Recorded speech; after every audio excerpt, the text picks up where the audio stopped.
የደሞዝ ግብር እንዲቀነስ የሚጠይቀው ጥያቄ ለመንግስት መቅረቡን ሰምተናል። ከግብር መቀነስ በተጨማሪ ለሰራተኞች የደሞዝ ማስተካከያ ማድረግ ልዩ ትኩረት እንደተሰጠው ያገኘነው መረጃ ያመለክታል። በሌላ መረጃ ደግሞ ከመሬት ጋር በተያያዘ በዘንድሮ ዓመት በብልሹ አሰራር የተሳተፉ ናቸው የተባሉ 216 ሰራተኞች ላይ ከቀላል እስከ ከባድ አስተዳደራዊ እርምጃ መወሰዱ ታውቋል። በአዲስ አበባ ከተማ ብቻ ከ90 ሺህ በላይ ባለይዞታዎች የአስተዳደር ችግር መፈታቱም ተነግሯል። ሰላም ቤተሰቦቻችን፣ መረጃዎቹን የት ሀገርና የት ከተማ ሆናችሁ እየተከታተላችሁ እንደምትገኙ በሀሳብ መስጫው ላይ ጻፉልን። በየትኛው ጉዳይ ላይ መረጃ እንድናቀርብላችሁ እንደምትፈልጉ ማሳውቁን። አሁን ዝርዝር መረጃዎቹን አንድ በአንድ ወደ እናንተ እናደርሳለን።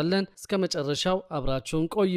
በ2018 በጀት ዓመት በአዲስ አበባ ከተማ ከ90 ሺህ በላይ ይዞታዎች የመልካም አስተዳደር ችግር ተፈቶ ወደ ልማት እንዲገቡ መደረጉን የአስተዳደሩ ፕላንና ልማት ቢሮ ገለጸ። የአዲስ አበባ ከተማ አስተዳደር ፕላንና ልማት ቢሮ በ2018 በጀት አፈጻጸሙ የልማት ተነሺዎችን በተመለከተ 5160፣ የመዋቅራዊ ፕላን ጥናት ማሻሻያ 2171፣ ከአካባቢ ልማት ጥናትና ከኮሪደር ልማት ጋር ለተገናኙ 256፣ ከውስጥ ለውስጥ መንገድ ጋር ለተነሱ 9090፣ የጨረታ ቦታዎች 896፣ በምደባ የተላለፉ 96 እና 29 የአክሲዮን ማህበር ቦታዎችን ጨምሮ በአጠቃላይ 93000 በላይ ይዞታዎች የመልካም አስተዳደር ችግሮችን በመፍታት ወደ ልማት ማስገባት መቻሉን አስታውቀዋል። ከነዚህ ውስጥ የመሬት አጠቃቀም፣ የህንፃ ከፍታ፣ የውስጥ ለውስጥ መንገዶች ይዞታዎችና ግንባታዎች ከመንገድ የሚኖራቸው ርቀት ወይም ሴት ባክን ጨምሮ ሌሎች ጉዳዮች የፕላን መፍትሄ እንደተሰጣቸው ተጠቅሷል። 683 ግንባታዎችና በ1265 ይዞታዎች የፕላን አፈጻጸም ክንዋኔ ኦዲት ሪፖርቶች በማዘጋጀት በግኝቶች ግብረ መልስ መስጠቱንም የቢሮ ሪፖርት ያሳያል። በ22 የግንባታ ግኝቶች ክትትልና ቁጥጥር መደረጉን፣ በመሬት ልማትና አስተዳደር ደግሞ በ195 መረጃዎች የኦዲት ክንውን በማድረግ ግብረ መልስ እንዲሰጥ መደረጉ ተጠቅሷል። ቢሮው ከሚሰጣቸው አገልግሎቶች በተጠናቀቀው በጀት ዓመት ከ5.7 ሚሊዮን ብር በላይ መገኘቱን፣ የፕላን ቁጥጥርና ኦዲት ስራ እየተሻሻለ መሆኑ በጥንካሬነት ተገልጿል። በገጸ ምድር ፕላን አፈጻጸም ክትትልና ቁጥጥር ስራ ለ24 የሳፋሪኮም መሰረተ ልማቶች ግብረ መልስ መሰጠቱ በሪፖርቱ ላይ ተገልጿል። ከተለያዩ ተቋማት የቀረቡ 156.2 ሄክታር የሚሸፍኑ 13 የሰፈር ዲዛይን ስራዎች ተገምግመው እንዲጸድቁ መደረጉ፣ ከ8 ሚሊዮን ብር በላይ ወጪ በማድረግ የ12 ቤቶች ግንባታን ጨምሮ የተለያዩ የበጎ አድራጎት ስራዎች መከናወናቸው ተገልጿል። የተመደበ በጀትን ሙሉ ለሙሉ አለመጠቀም፣ የተወሰኑ ሰራተኞች የስራ ሰዓትን መሸራረፍ፣ የስራ ጥናት በሚፈለገው ደረጃ አለመሆን፣ የሌብነትና ብልሹ አሰራር ስጋት በድክመትነት መጠቀሳቸው ተመላክቷል።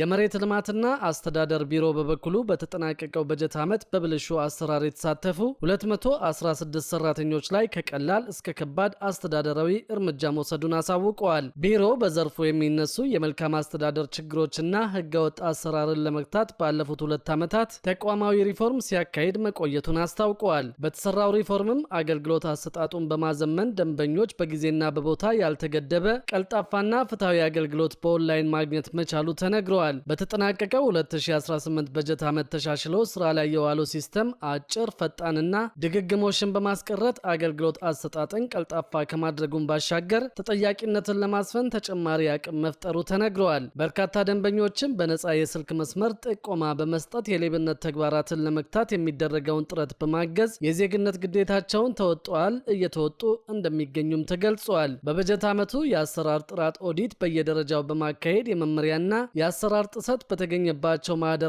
ላይም የእርምት እርምጃ መወሰዱ ታውቋል።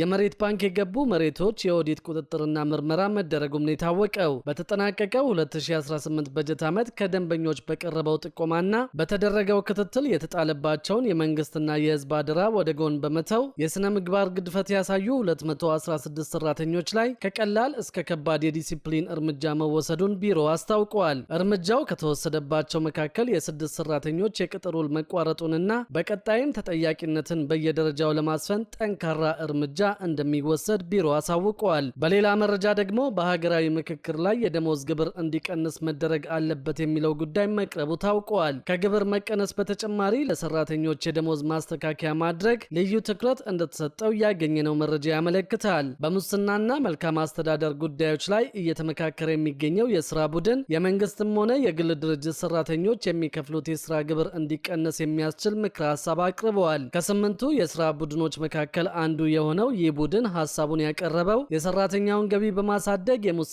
ተግባራትን በከፍተኛ ሁኔታ ለመቀነስ ታስቦ መሆኑን የደረሱን መረጃዎች አመልክተዋል። የሙስና ተጋላጭነትን ለመቀነስ ከቀረቡት ቁልፍ የመፍትሄ ሐሳቦች መካከልም የደሞዝ ማስተካከያ ማድረግና የስራ ግብርን መቀነስ በዋናነት ተካተዋል።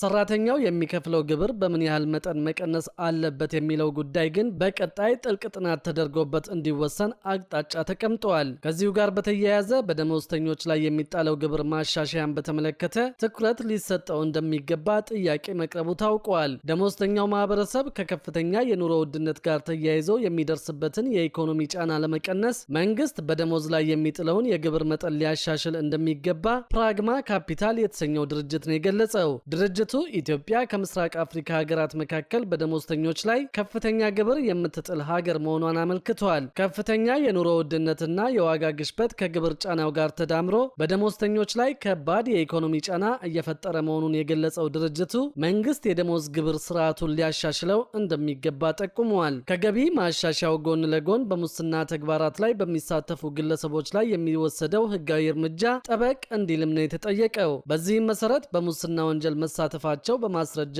የተረጋገጠባቸው ግለሰቦች ላይ እስከ ዕድሜ ልክ እስራት የሚደርስ ከባድ ቅጣት እንዲጣል የሚያስችል የህግ ማሻሻያ እንዲደረግ በምክክር ኮሚሽን ውስጥ ተሳታፊ የሆነው ቡድኑ ጥብቅ ምክረ ሐሳብ እንዳቀረበ ሰምተናል። በሌላ በኩል ደግሞ በአዲስ አበባ በርካታ የመሬት ካርታዎች ህገወጥ ናቸው በሚል እንዲመክኑና ውድቅ እንዲደረጉ መደረጉን የደረሰ መረጃ ያመለክታል። በህገወጥ የመሬት ወረራና የካርታ ዝግጅት በዋናነት ከተለዩ አካባቢዎች መካከል የንፋስ ስልክ ላፍቶና የለሚ ኩራ ክፍለ ከተሞች ግንባር ቀደሞቹ ሆነዋል። የአዲስ አበባ ከተማ አስተዳደር ካቢኔ በከተማዋ መሬት አስተዳደር ቢሮ ላይ ያደረገውን የኃላፊዎች ሹምሽር ተከትሎ ተቋሙ ውስጥ የተንሰራፋውን ከፍተኛ የሙስና ወንጀል የሚያጋልጥ የኦዲት ስራ መጀመሩን የታወቀው የከንቲባ አዳነች አቤቤ ካቢኔ የቢሮ ኃላፊ የነበሩትን አቶ መኮንን ያይን ከኃላፊነት በማንሳት የሲቪል ሰርቪስ ኃላፊ የነበሩትን አቶ መላኩ ታምሩን መሾሙ ይታወሳል። አዲሱ ተሿሚ አቶ መላኩ በከፍተኛ የሙስና ወንጀል ስሙ የሚነሳውን ይህንን ተቋም እንደተረከቡ ሰፋ ያለ የመሬት ኦዲት ማካሄድ መጀመራቸውን የውስጥ ምንጮች አረጋግጠዋል። በዚህም የኦዲት ሂደት ከፍተኛ የሆኑ የማጭበርበር ወንጀሎች የተፈጸሙባቸው ፋይሎች የተገኙ ሲሆን የኦዲት ግኝቱን ተከትሎም በቁጥር እጅግ በርካታ የሆኑ ህገወጥ መሬት ካርታዎች እንዲመክኑና ውድቅ እንዲሆኑ ተደርገዋል።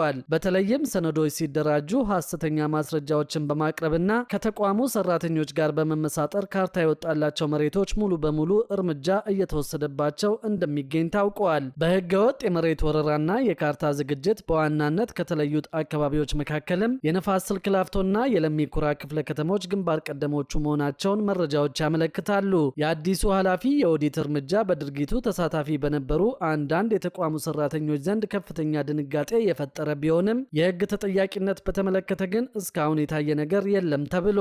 ምንጮቹ አክለው እንደገለጹት በሐሰተኛ ሰነድ ካርታ የወጣላቸው መሬቶች ከማምከን ባለፈ በዚህ የተደራጀ የሙስና ወንጀል ውስጥ በቀጥታ በተሳተፉ ኃላፊዎችና በሰራተኞች ላይ እስካሁን የተወሰደ ምንም አይነት ህጋዊ እርምጃ አለመኖሩ አሰራሩን አጠያያቂ አድርጎታል። ከዚህ ጎን ለጎን የፌዴራል ጠቅላይ ፍርድ ቤት ሰበር ሰሚ ችሎት ቀደም ሲል የሰጣቸውን አስገዳጅ ውሳኔዎች ይህ ህገ መንግስታዊ ናቸው ሲል የፌዴሬሽን ምክር ቤት መሻሩ ታውቋል። በዚህም መሰረት የፌዴራሉ ጠቅላይ ፍርድ ቤት ሰበር ሰሚ ችሎት በሌላ ሰው መሬት ላይ ቤት የሰራ ሰው የቤቱ ባለቤት ይሆናል በማለት ሰበር ሰሚ የሰጣቸውን አስገዳጅ ውሳኔዎች የፌዴሬሽን ምክር ቤት ህገ መንግስቱን የሚቃረኑ ናቸው በማለት ውድቅ ማድረጉን የታወቀው የምክር ቤቱ ውሳኔ እንደሚያመለክተው በመንግስት አካል ህጋዊ የይዞታ ማረጋገጫ ካርታ የተሰጠው ማንኛውም ሰው የመሬቱ ህጋዊ ባለይዞታ የመሆንና በመሬቱ የመጠቀም ህገ መንግስታዊ መብቱ ሙሉ በሙሉ የተጠበቀ ነው ተብሏል። በዚህም መሰረት አንድ ሰው የሌላ ሰው ህጋዊ ባለይዞታ በሆነ መሬት ላይ ባለይዞታው ሳይቃወም እንኳን ቢገነባ የመሬቱ ባለይዞታነትም ሆነ የቤቱ ሙሉ ባለሀብትነት ወደ ቤቱ ሰሪ አይተላለፍም ተብሏል። የህገ መንግስቱ አንቀጽ 40 ህዝባር 7 በመሬት ላይ ንብረት ያፈራ ሰው የንብረቱ ባለቤት ይሆናል የሚለው ድንጋጌ የሚሰራው ህጋዊ የመሬት ባለይዞታነት መብት ላለው አካል እንጂ በሌላ ሰው ይዞታ ላይ ያለ ህጋዊ መሰረት ንብረት ለገነባ ሰው የቤት ባለቤትነት መብት ለመስጠት እንዳልሆነ ምክር ቤቱ አብራርተዋል። በመሆኑም ባለይዞታው ሳይቃወም በይዞታው ላይ ቤት የሰራ ሰው የሚኖረው ህገ መንግስታዊ መብት ለግንባታው ያወጣው ወጪ ወይም ግምቱ ከመሬቱ ባለይዞታ የመጠየቅ መብት ብቻ መሆኑም ተጠቅሷል። በሌላ በኩል ደግሞ በመንግስትና በግል አጋርነት እየተገነቡ ከሚገኙ 50 ሺህ ቤቶች መካከል በርካታ ቤቶች የፊኒሺንግ ስራ ላይ እንደሆኑ ይፋ ተደርገዋል። እነዚህ ቤቶች ቀደም ሲል የቤት ባለቤት ለመሆን ገንዘብ ሲቆጥቡ የነበሩ ዜጎችን ቅድሚያ ታሳቢ እንደሚያደርግና በቅርቡ ዕጣ እንደሚወጣም ነው የተነገረው። በአዲስ አበባ ከተማ አስተዳደር እየተገነቡ ከሚገኙ 50 ሺህ መኖሪያ ቤቶች መካከል 2 ህንፃዎች ተጠናቀው የመጨረሻ ማጠናቀቂያ ወይም ፊኒሺንግ ስራ ላይ እንደሚገኙ የአዲስ አበባ ከተማ አስተዳደር መንግስትና የግል አጋርነት ጽህፈት ቤት አስታውቀዋል። ጽህፈት ቤቱ ከተቋቋመበት 2010 ዓ.ም ወዲህ ከ90 በላይ ለሚሆኑ የመንግስትና የግል አጋርነት ፕሮጀክቶች ከአልሚዎች ጋር ውል የተፈራረመ ሲሆን ከነዚህ ውስጥ 87ቱ በአሁኑ ወቅት በስራ ላይ ይገኛሉ ተብሏል። የጽህፈት ቤቱ ስትራቴጂክ ኮሚኒኬሽን እና የአቅም ግንባታ ጉዳዮች ከፍተኛ አማካሪ ዋጋዬ ተስፋዬ እንደገለጹት በስራ ላይ ካሉ ፕሮጀክቶች መካከል 19ኙ የመኖሪያ ቤት ግንባታዎች እንደሆኑ ጠቁመዋል። ከዚህ በተጨማሪ 6 የገበያ ማዕከላት ወይም ሞሎች እንዲሁም ከ30 በላይ የኮሪደር እና ወንዝ ዳር ልማት መዝናኛዎች በግንባታ ላይ መሆናቸውን አማካሪው ገልጸዋል። በቀጣዮቹ 5 ዓመታት በመንግስትና በግል አጋርነት 300 ሺህ መኖሪያ ቤቶችን ለመገንባት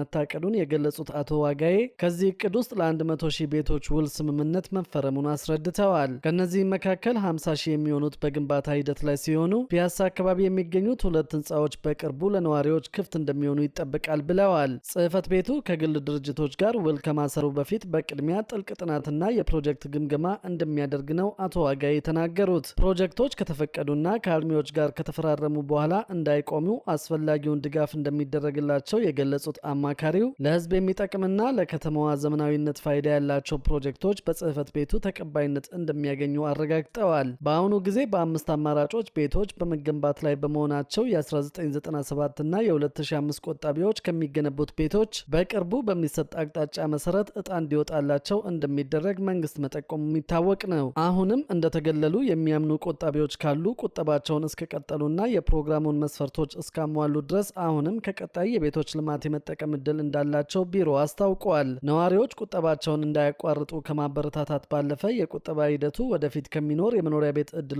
ተጠቃሚ ለመሆን ቁልፍ እንደሆነ አጽንኦት ተሰጥቶታል። ከተያዘው ዓመት ጀምሮ በመዲናዋ 100 ሺህ ቤቶችን ለመገንባት ታቅዶ ዘርፈ ብዙ እንቅስቃሴዎች እየተደረጉ እንደሚገኝ የአዲስ አበባ ከተማ አስተዳደር ከሰሞኑ ማስታወቁ ይታወቃል። በዚህ የቤት ልማት ፕሮጀክት ቀደም ሲል የቤት ባለቤት ለመሆን ገንዘብ ሲቆጥቡ የነበሩ ዜጎችን ቅድሚያ ታሳቢ ለማድረግ መታቀዱም ነው የተነገረው። በሌላ በኩል ደግሞ አዲሱ የቢሾፍቱ ግዙፍ አውሮፕላን ማረፊያ ፕሮጀክት ዙሪያ የአሜሪካና ቻይና ፉክክር ውስጥ እንደገቡ ታውቋል። ኢትዮጵያ በ12.5 ቢሊዮን ዶላር ወጪ ልታስገነባው ያቀደችው አዲሱ የቢሾፍቱ ዓለም አቀፍ አውሮፕላን ማረፊያ ፕሮጀክት በአሜሪካና በቻይና መካከል ከፍተኛ የጂኦፖለቲካዊ ፍክክር ውስጥ መክተቱ ተገልጿል። ከአዲስ አበባ በስተ ምስራቅ 40 ኪሎ ሜትር ርቀት ላይ የሚገነባው ይህ ግዙፍ ማዕከል የአፍሪካን ንግድና ጉዞ ለማቀላጠፍ ያለመ ሲሆን በዓለም አቀፍ ደረጃ የኮንትራት ጨረታውን ለመቆጣጠር ከባድ ውድድር እየተደረገበት ይገኛል። የአፍሪካ ትልቁ አየር መንገድ የሆነው የኢትዮጵያ አየር መንገድ እያከናወነው ባለው በዚህ ፕሮጀክት ላይ የመሰረተ ልማት ግንባታ